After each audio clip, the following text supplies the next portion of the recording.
Good morning sa ating lahat mga kaibigan. Andito na naman tayo sa ating usapang magmamanok po.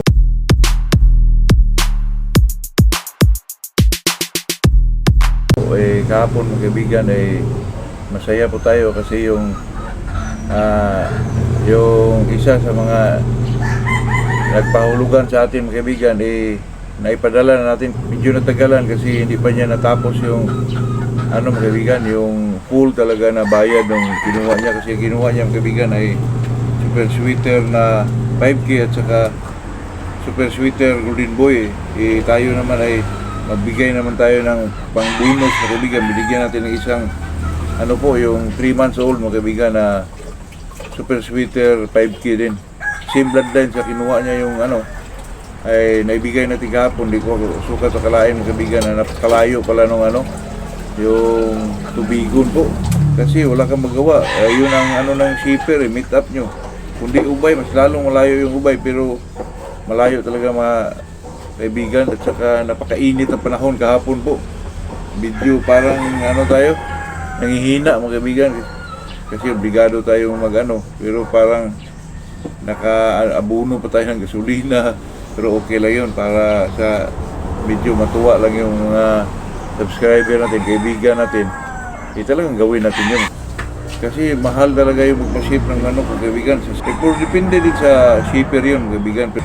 Talagang magbayad ka sa obligasyon mo. At saka sa kanila lang kaibigan ay medyo pag isa lang yung box mo, puntahan mo talaga dun sa nila, yung departure area nila, na dun sila mag-umpisa biyahe.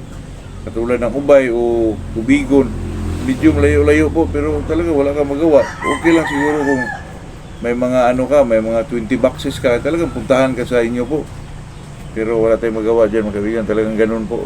Bago tayo mag-umpisa, shoutout tayo kay Warlito Tanisa, Celso Angguring, Batangas, Rodel Melildia, Juban Purita, Calamba Laguna, Volter Aninyon, kababayan natin ito, taga Bohol din, Lodinia Dakutan, Jabunga, Agusan del Norte, Alan Nava, Agusan del Norte, Hilmar Padilla, Bidilin, Cebu, Samuel Tagaraw, Cagayan de Oro.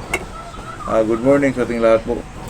Itong pag-usapan natin mga kaibigan ito pong kasi may viewers tayo nagsabi na daw ang gawin sa manok na hindi magana kumain po.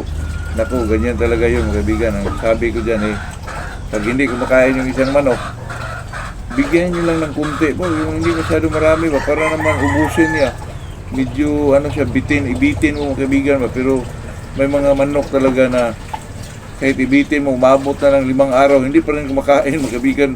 Nakamanok ako ng ganyan mga kaibigan, inaawa na lang ako, pero pag bigyan mo ng kanin, naku, ang lakas kumain po.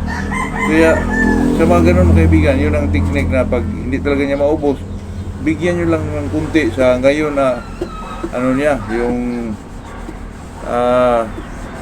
yung kainin niya ngayon, bigyan nyo ng kunti.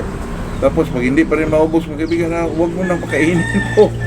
Pero ang solusyon dyan hindi naman solusyon po sa akin talaga. Pag may manok akong hindi masyado magana kumain, talagang maisipan ko po na kuna ng kupita po. Yung kupita po mga kaibigan, kasi naman pag kinunan mo yan, kasi yung kupita mga medyo yun parang sa gabal sa nila, yung dila nila, sa ilalim kasi yung ng dila mga kaibigan. Ayan ay mga old school lang po. Pero pag kinunan ko po, pagdating ng 3 araw, medyo sa umpisa, hindi pa, kasi medyo masakit-sakit din yun. 3 araw, talagang kumakain po, pero hindi talaga advisable yan. Hindi naman natin nakitaan yun sa farm, kasi paano nila kunin yun? 1,000 naman, kunin mo ng kupita yun, kunan mo, ang dami po. Kaya sa atin, ang advice ko dyan ay bigyan nyo po ng yung honey, yung sa Bisaya pa mga kaibigan, dugos. Bigyan mo ng i-dropper mo sa umaga, tapos sa hapon din mga kaibigan. Pakitaan mo mga kaibigan, 3 days lang po, talagang magana kumakain na po. Ito din yung silin, yung mga chiripir mga kaibigan, yung pambata na vitamins. Huwag nyo rin kunin yung yung mga vitamins ng anak po. Kasi yung silin, medyo mahal ninyo. Yung mga subra lang mga kaibigan ba. At saka yung mga pamigay sa yung katulad ng chiripir mga kaibigan. Naku, magana kumakain yung manok po nyo po. Kaya sa atin dyan, experience natin yan. yung silin, yung mga citrin mga kaibigan, ginagamit ko pa nga yan dati nga, ginawa kong sa conditioning ko. Pero sa experience ko mga kaibigan, talagang maganang kumain po yung manok. Gumana ho kumain yung manok natin dyan. Lalo na itong yung honey mga kaibigan. Ay, mura lang naman yun, isang buti rin mga kaibigan, 100 plus lang yun. Mayroon yan sa mga mall po. Yung nasa po, lapad. Yung maliit lang na parang nilagyan ng mga tanduay mga kaibigan, yung medyo maliit lang. 100 plus lang yan mga kaibigan. At saka yun, yung mga pure talaga yun kasi malaman mo naman yun. Medyo sticky. At saka yun lang masabi ko dyan mga kaibigan, pag hindi umaganang kumain yung manok nyo, bigyan nyo ng yung dugos, yung honey mga kaibigan. Wala na pong iba, pag hindi talaga kumakain ay kanin na ibigay nyo dyan. Totoo kasi may mga manok kasi na nasanay sila, sa bata pa sila, nasanay kumakain ng kanin mga kaibigan. Kaya pag binigyan mo ng mga pellets o mga greens, ayaw talaga kumain mga kaibigan. May mga manok talagang ganyan po. Kaya sa akin mga kaibigan, yan lang ang ating masasabi dyan. Lalo na pag baguhan ka, talagang maguluhan ka. Pabayaan nyo na lang yan mga kaibigan. Alaga ka lang ng alaga, matutunan mo rin yan sa dulo po. Yun lang ang ating masasabi dyan. Good morning sa ating lahat mga kaibigan.